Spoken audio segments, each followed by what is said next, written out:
Before you even consider counting calories, I think you should look at the quality of your food. Are you eating real whole foods? I'd say 95% of my diet is coming from real foods. Welcome back, everybody, to episode 14 of the Clean Kitchen Podcast. I'm Kyle. And I'm Kristen. That's right. Kristen is filling in today for Kevin because, unfortunately, Kevin is sick. He went to New York this past week. He caught something. We don't know what it is. It's not COVID. We know that. But he's not feeling well, so he's unable to make it this week. So Kristen, my sister, is filling in. A lot of you that follow me on Instagram, you probably know who Kristen is because she's on my stories on a daily basis. She helps me out part-time. She films for me in the store and edits and posts all of my videos.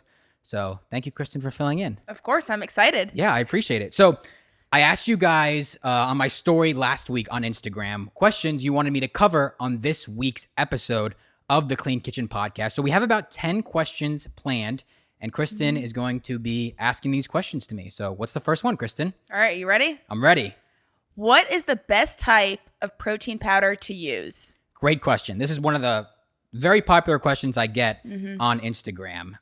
So basically, when it comes down to it, there's two different types of protein powder. There's whey-based protein powder, and there's plant-based protein powder. And both of these protein powders have their pros and cons. So whey protein contains all essential amino acids that are needed by the body, where plant-based protein, for the most part, there are certain types of plant-based protein that contain all the amino acids, but for the most part, plant-based protein does not contain all essential amino acids.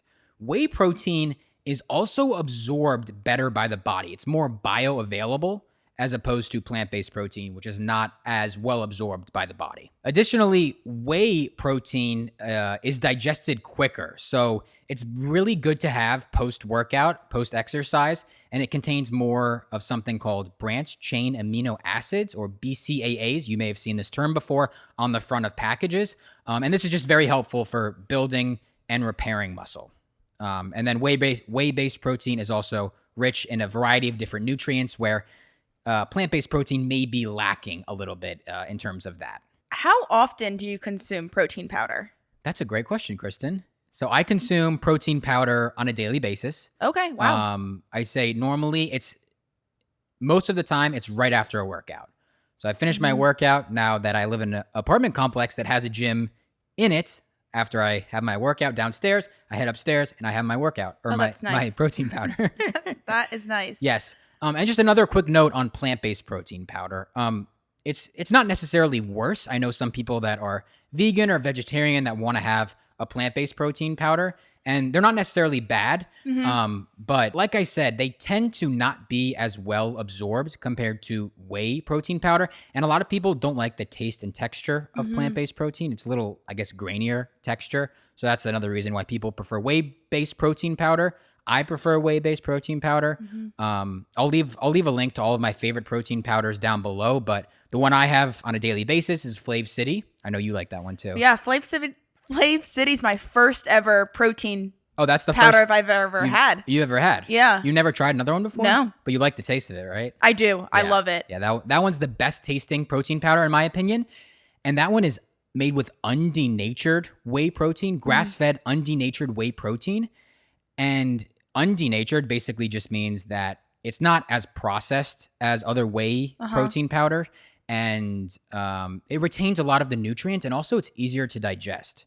So some people that are sensitive to dairy or lactose, they tend to do fine with this undenatured whey protein. So if you've tried whey protein before and you reacted negatively to it, try this undenatured whey protein. That's what the Flavcity is. Another great brand that I love is Just Ingredients. And then a couple of other good brands are Paleovalley, Be Well by Kelly. That one's actually beef protein isolate, so it's not whey protein, but another great option. And then I'll leave a link to a few of my other favorite plant-based proteins down below as well. And do you suggest only having protein powders after working out, or? You can have it any time of the day. Okay. I'd say to really gain muscle, the best time to have protein is right after a workout. I believe it's like 15 to 30 minutes right after a workout, which is when I normally have mine. If I'm not working out on a day, then I'll normally have it maybe like mid-afternoon as kind of an afternoon snack. Yeah. I mean, and it keeps you full. Exactly. It's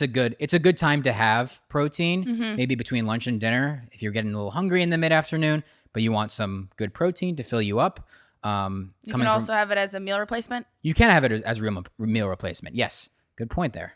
Yeah. Very good. All right. I think that's it on protein powders, though. And don't forget that Clean Kitchen Agreement. If you're enjoying this podcast episode, please, please, please subscribe if you're watching on YouTube. Leave us a review on Apple Podcasts or Spotify. There are thousands of people that listen to this podcast every week, and you guys aren't leaving a review or a rating. Please do it. It helps us out so much. It helps us reach more people. You can literally pause the podcast right now and go leave a review. It doesn't have to be long. It can be a quick one-sentence line if you're enjoying the podcast. It is greatly, greatly appreciated. Thank you so much. All right, next question. Are frozen fruits and vegetables okay to buy, or should I stick to fresh? This is another common question. There's a little bit of a theme here of these are very commonly asked questions that I get. So I'm glad we're doing this episode. Frozen fruits and vegetables are perfectly fine. Oh, good to know. A lot of people think that they're maybe worse, maybe they're not as healthy, they're not as nutritious, but it's actually the opposite. So frozen fruits and vegetables, they're typically when they're picked, they're picked at their peak ripeness, and then they freeze them immediately. So it actually helps the nutrients be retained more than fresh produce because, you got to think they pick for fresh produce, they pick it, and then how long does it take from when they pick it to the time that it's in the store? It's sitting there for a while.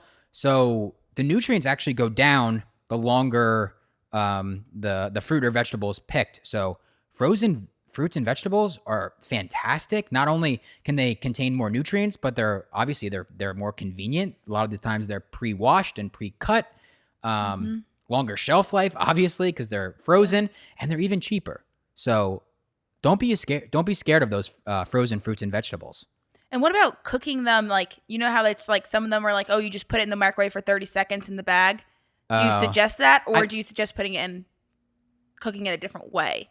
I wouldn't suggest putting it in the microwave, especially in the bag. If you're gonna put it in the microwave, I'd say transfer it to either like a glass or stainless just a microwave steel safe bowl. Yeah, not plastic. But why do people put fruit and vegetables in the microwave? Like to cook it? Yeah. Oh, I guess it's just like a fast way, convenient. Okay. Yeah, I guess I was thinking more fruit, but I guess vegetables. Okay, vegetables like corn. There's like a bag of corn that I've bought before, and I'm like, I don't know how to cook corn regularly, but I can put it in the microwave for 3 minutes, and then I got some good corn. Yeah, I'd say ideally. I love corn. Yeah, no, corn's good. Make sure you buy organic. Yep. Because most corn is GMO. Okay. Which means, you know what that means? No, I always forget this. It means it's genetically modified, and since it's genetically modified, they most of the time they're spraying a lot of pesticides and herbicides on it, synthetic pesticides and herbicides, which can get into the corn, which can get into your body when you consume it. We don't want that. So we always go for organic. Remember when we were doing always organic? Or corn, yes. Yeah. I mean, it's always organic when you can, but specifically corn. Okay. Remember when we were doing I think it was Memorial Day video, and we were doing corn on the cob? Yes, yeah. And I did a video, and I said, make sure you buy organic corn on the cob. That's why. But yeah, ideally, I'd say if you do get frozen fruit or vegetables, ideally, I'd say heat it up in a pan if you can, because I mean, there's a lot of debate around the microwave. Is it healthy? Is it not? I think if you use it every now and then, it's not a big deal. But I don't think people should be using it on a daily basis. It's easy to just throw it in a pan. It is. Yeah, because I mean, it's already, I guess. Like I don't. Maybe sometimes they're pre-cooked as well. Some of these vegetables, but vegetables don't take long to cook. I feel like. Yeah, no, definitely not. So ideally in the pan.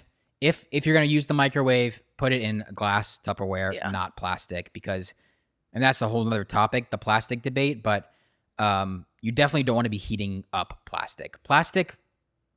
So if you're storing food in plastic containers, it's not as big of a deal if the food stays cold, but you really don't want it getting hot, because that's when the microplastics leach into the food, and we don't want that. So, summary there: frozen fruits and vegetables, go for it. Go for it. Yeah. Okay. Great job. On to the next. Okay. What's next? Which brands of salt do you recommend? Oh, well, if you haven't... Hold on. I didn't even know that there were different types of salt. Oh, yeah. Of course. You until didn't know like that? a year ago. Yeah. Nope. Oh, there's many different types one of salt.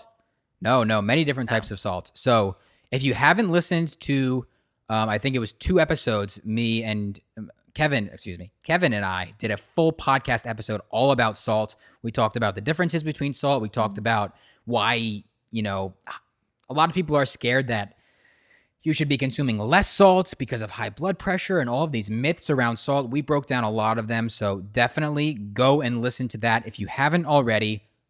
But I'll give you a quick summary. There's 2 different types of salt. There's unrefined salt and there's refined salt. Refined salt has a bunch of additives. We don't want that. We want to stay away from that. That's like if you go to a restaurant and you see salt sitting on the table, it's perfectly white.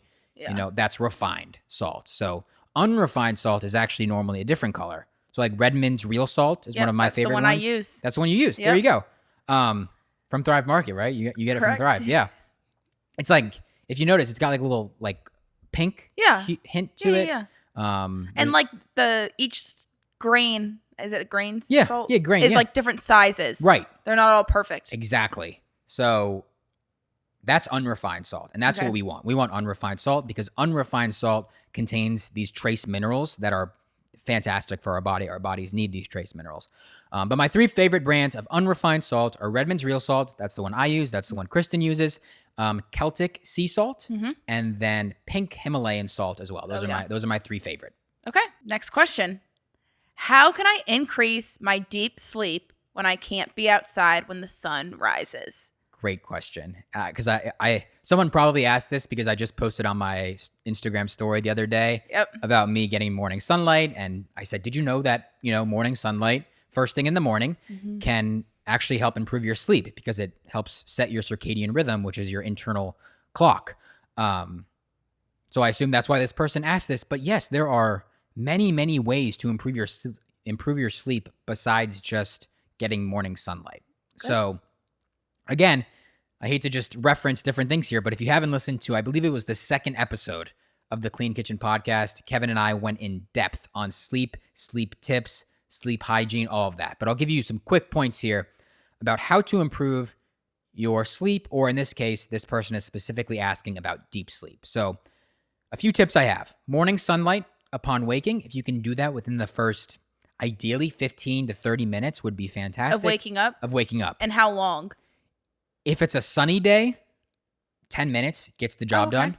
If it's a more cloudy day, you may want to do 20 to 30 minutes if you can.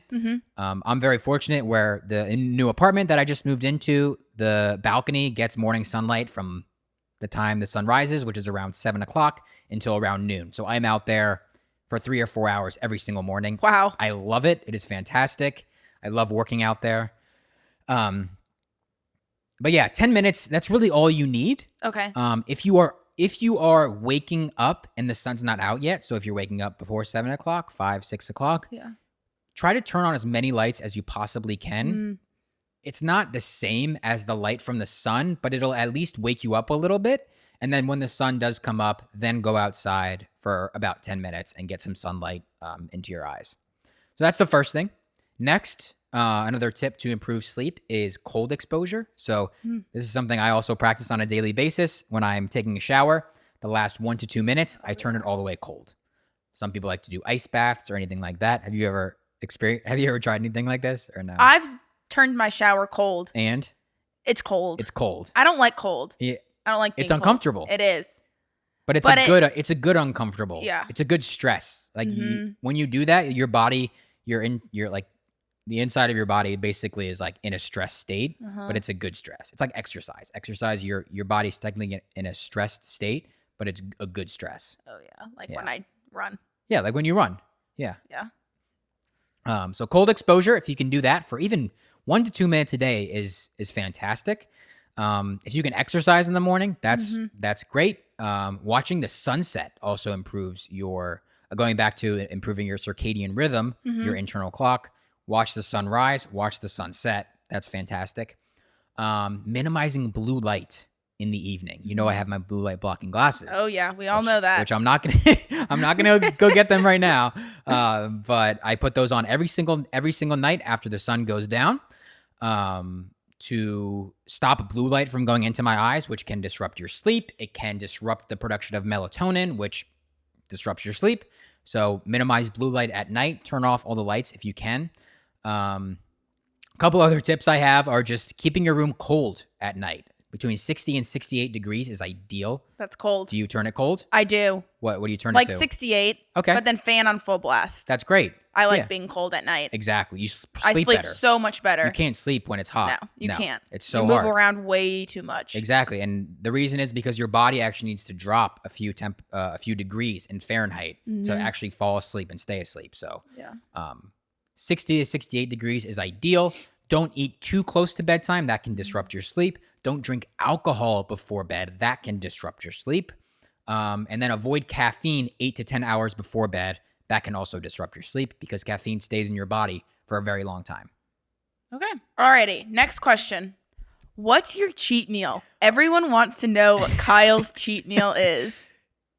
Yeah, I get this question a lot. And I'm honestly surprised by how much I get this question because, to be honest, I really don't have cheat meals. I mean, you're with me every day. I don't really cheat. No. The only time I really cheat, I'd say, and for those listening, I'm putting cheat in quotation marks, is when maybe like I'll go out and get Chipotle or something because but that's not really like. That's not cheating.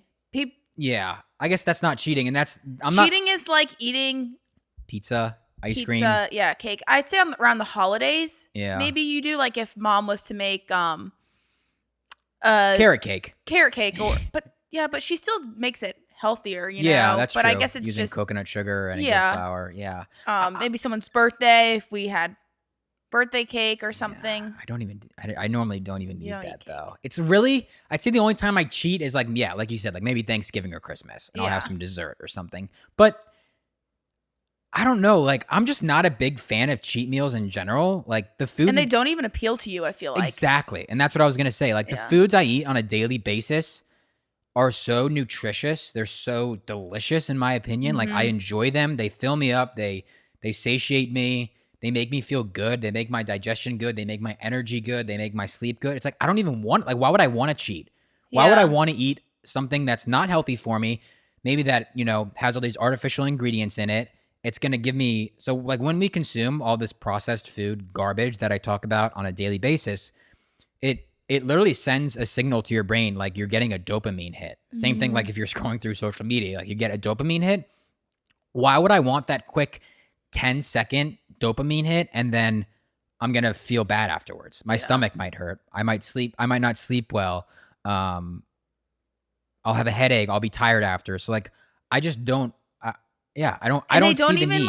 Like if you were to have cake, it doesn't even taste as good as it did when you were younger. Exactly. I feel like because your taste buds have changed so much, and I've noticed that in certain things that I've been eating since you started eating healthier. Yeah. That things that used to taste good don't taste good anymore. Yes, that's so true. Especially like the ultra processed food.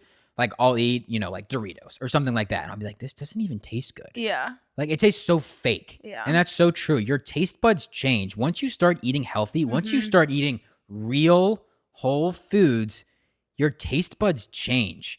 And things that used to taste good don't taste good. And you don't crave. Yeah. And things that used to not taste good, like something natural. Like I'll give you an example, like coconut water. And you may not like coconut water. Yeah, I haven't liked that But yet. before I started eating healthy, I tried coconut water and I was like, this is disgusting. Like who would drink this? Yeah. And then as I started eating healthier, I again tried coconut water and I was like, this is delicious. It's sweet. It's full of flavor. It's so good. So your taste buds change. And I'm not a big fan of cheat meals at all. Another note, do I eat perfect when I'm traveling? Probably not 100% perfect, but I don't like go all out and eat like as much bread and pasta and pizza and all these other meals with ingredients that might not make me feel very good. But I don't eat perfect. But when I get back from vacation, I get back on track and I eat the foods that I love, that are nutritious, that are delicious, and that make me feel good. Okay, good. Yeah. All right, next question. What do you think about counting calories, and do you count your calories? So, first of all, no, I do not count my calories. I've never counted my calories.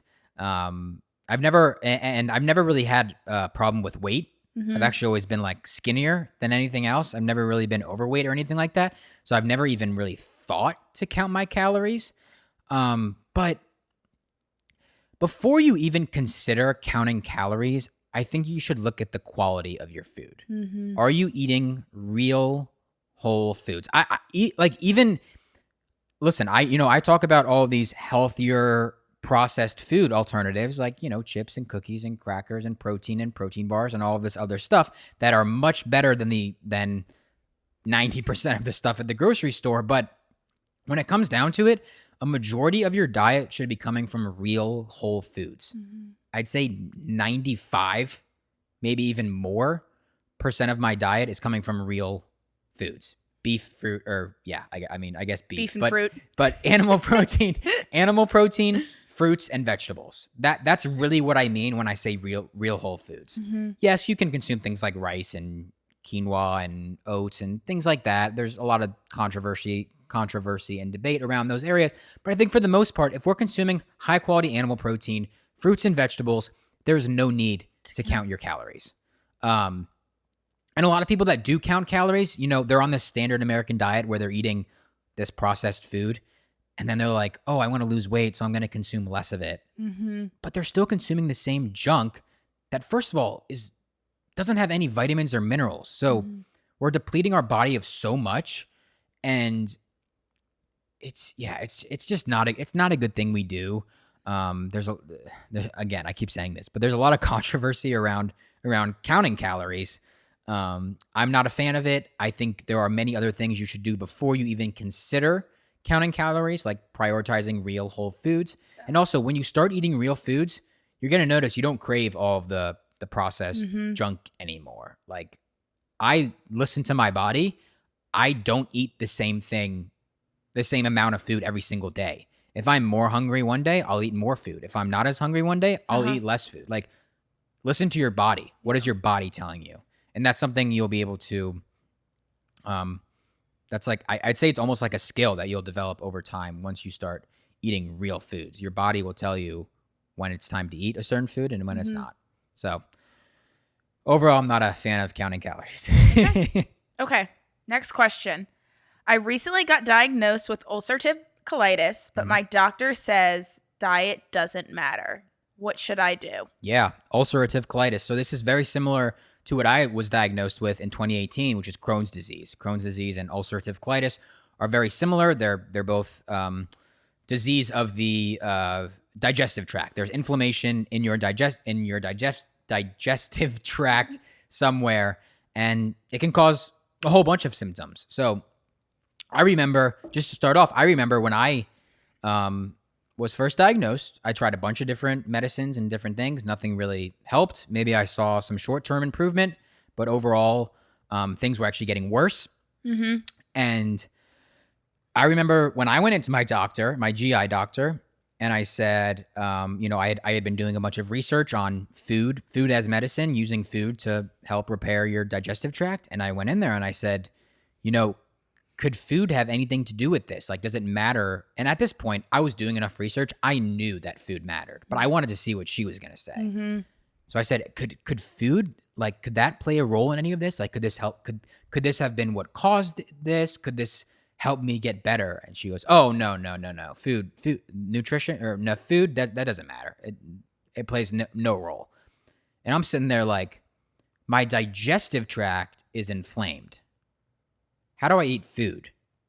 It goes in my mouth through my digestive tract. So how can food not be playing a role? That's so crazy. Yeah. And I remember that. That's when you were like, you're not going to be my doctor. Yeah, that was the last time I saw her. And that was, I guess, 2019. Yeah, probably 2019 timeframe. So I totally understand where you're coming from. It's very sad because, and it's not these doctors' fault. I am in no way, shape, or form blaming these doctors. They don't know better. They're not educated on this. When they go through school, they're not taught about nutrition. They're taught, okay, someone comes into my office, they have a symptom. What do I prescribe them? Exactly. What's the diagnosis? In my case, Crohn's disease. In this person's case, ulcerative colitis. And what's the medication I can put them on? So my opinion, my recommendation to you would be to find a functional or holistic doctor because they are going to look at the root cause. Conventional doctors are not taught to look at the root cause of why you are having these symptoms in the first place. So find a functional or holistic doctor. They will get to the root cause. And it's very unfortunate that a lot of times functional or holistic doctors are not covered by insurance. I think this is something that's going to change in the future, but unfortunately, most of the time it's not covered, so you got to pay out of pocket for it, and they can be expensive, but they'll know what to do. They'll look at your nutrition. They'll tell you to add certain foods or take away certain foods. They'll run a bunch of different tests to see why you're having these problems. Do you have deficiencies? What does your gut microbiome look like? Do you have mold toxicity? All of these different things that are so important that conventional doctors are not taught to look at, that functional doctors do look at. So that would be my suggestion to you. And just a quick side story here. These prescriptions and medications that conventional doctors put people on, I like to compare them to a Band-Aid. It's like putting a Band-Aid on things, and it's not getting to the root cause. So it's just putting a Band-Aid or masking a certain symptom that you may have. So for example, when I was diagnosed with Crohn's, I was immediately put on something called Remicade, which is an infusion that you go and get. I think it was every 8 weeks. You would go and you'd sit there and you'd get an infusion, and they would pump this medication into your body you'd sit there for 30 minutes. Wow. And first off, every time I would go to this room, I would sit there and I'd look around and there'd be other people. It's like you sit in these recliner chairs. It was 5 or 6 different people. They're all connected to these IV things. They're all getting different drugs, but they're all getting infusions. IV, infusions. Yeah. And I'm looking at these people, and from the very first time I went in there, I'm looking and I'm like, these people look so unhealthy. They look so weak. They look like no color. They just look very unhealthy. And I was like, I'm someone that I always go with my gut. If something doesn't feel right to me, I'm like, nope, I'm out. And this was one of those instances or occasions or whatever. I was sitting there, I'm like, this does not feel right. And I remember, I did that for a few months, and then I was just like, and I don't recommend doing this at all, but I just stopped. I was like, nope, I'm not doing this anymore. I think Mom sent a picture in our family group chat of you in the chair one time. Of doing it? Yeah. It's probably one of my first ones. Yeah. So I got out of there. I was like, nope, I'm done with this. I'm going to figure this out on my own. I'm going to get a functional doctor. I'm done with the GI doctor. I'm done with these infusions. And again, I don't recommend doing this, but I just instantly just stopped because I got a bad feeling about it. Go with your gut. And when I was on Remicade for a short amount of time, for those few months, there were these episodes that I would get once or twice a month where I would wake up in the middle of the night and I would go to the bathroom and I would just throw up. My stomach would kill me. I would throw up for 8 hours. I was over the toilet for 8 hours throwing up. Then some stuff came out the other end. Then I'd throw up, and it was just constant pain, the most excruciating pain I've ever been in. And ever since I stopped being on Remicade, that disappeared. So that was, unfortunately, a very, very bad side effect, which is another point with all these drugs and medications. There's so many side effects to them. Scary. It's very scary. So find a functional or holistic doctor. That would be my recommendation. And I wish you the best of luck to this person that was diagnosed with ulcerative colitis, because I know how you feel. Okay. If a seed oil is organic, is it okay to consume? So first off, yes, I say it's better organic. If you see an organic seed oil, and when she says seed oil, she means whoever's asking this question, I guess. Canola, sunflower, safflower, soybean, corn, all of those types of oils, those are considered seed oils. Okay. And if you see organic, that means they're not chemically extracted, which conventional, and when I say conventional, I just mean non-organic. Non-organic seed oils are chemically extracted with hexane, which has been shown to cause cancer in certain doses. So first of all, you shouldn't be putting that in your body. That's just really one piece of the puzzle. The fact that it's chemically extracted with hexane, they're also just very bad for us in so many different ways. but I'd say it is better. If you're going to consume a seed oil, the best type of seed oil, in my opinion, is organic, expeller pressed, which means it's not heated to high temperatures, high oleic, which means it has a different fatty acid profile, sunflower oil. And I don't necessarily recommend buying this by itself and cooking with it, but if you see it in a packaged processed food and all the other ingredients are good to go, then it's not a big deal. Do I recommend consuming it consistently on a daily basis? No. Maybe once a week, maybe once every other week, something like that. But if you are going to consume a seed oil, that is really the only one that I recommend. And again, that is organic, expeller pressed, high oleic sunflower oil. I know it's a lot of words, but that's the best type of seed oil if you are going to consume it. Okay. All right. We have 2 more questions here. What's your suggestion for the best whole milk? Yeah, another topic that we did an entire episode on, the ultimate guide to milk, but the short version here, and I'll do a quick bad, better, best. You know, I love doing the BBB videos. Bad, whole milk is going to be conventional, which is non-organic, which means the cows are going to be feeding on non-organic grains, corn, and soy, which has been probably sprayed with pesticides and herbicides, which gets into their body, which gets into our body, which is no good. So bad is conventional. Better is organic. The cows are consuming organic grains, corn, and soy. And the best is going to be grass-fed or raw milk if you can get your hands on it. Raw milk, you want to make sure you're getting that from a trusted local farm. But yeah, that's bad, better, best whole milk. Okay.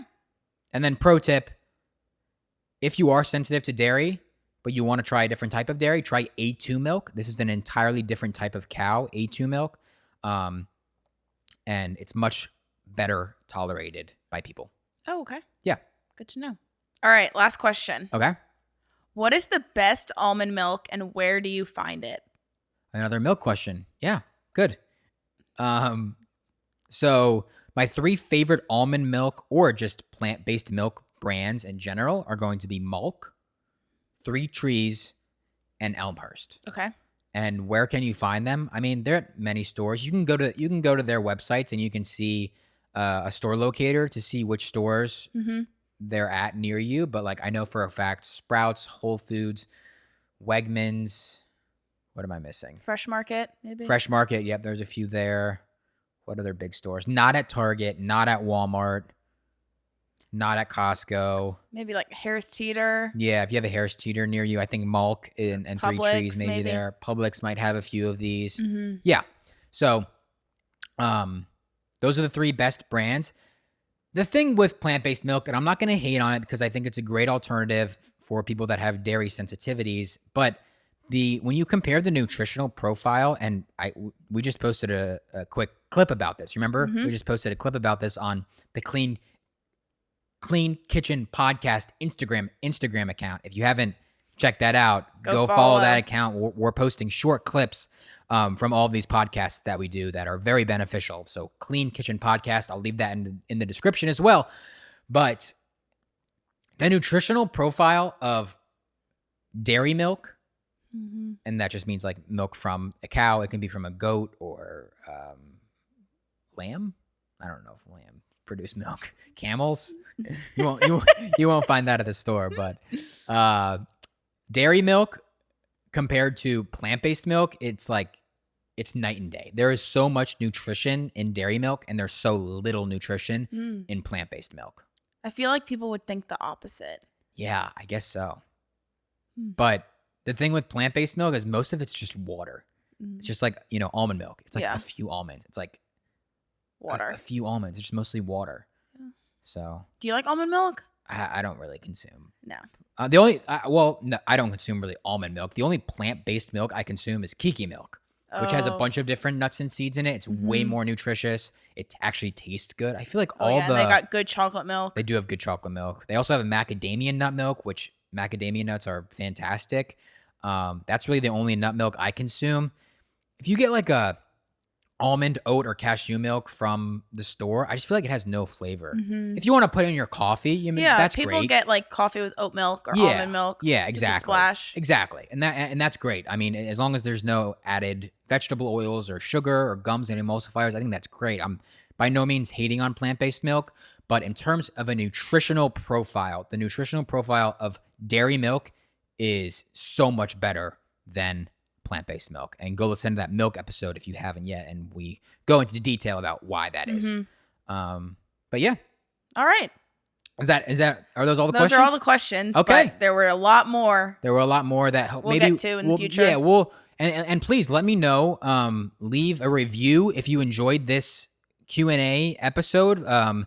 Or send me a message on Instagram. Let me know, because I want to know if you guys are enjoying this type of episode, and if so, we'll do it maybe once a month or once every other month or something like that, to answer a few of your most commonly asked questions. But I think that's going to be it for this week's episode of the Clean Kitchen Podcast. Kristen, you did so good. Ooh, yay. Your first podcast episode. I know. I think you absolutely killed it. Wow. So great job. Might have to replace Kevin. Oh no. Sorry, Kevin. Sorry, Kevin. You got a replacement here. I hope you feel better. Yeah, I hope you feel better, Kevin. Thank you so much for listening, everybody. We will see you next week in episode 15. Bye. How'd I do? You did great.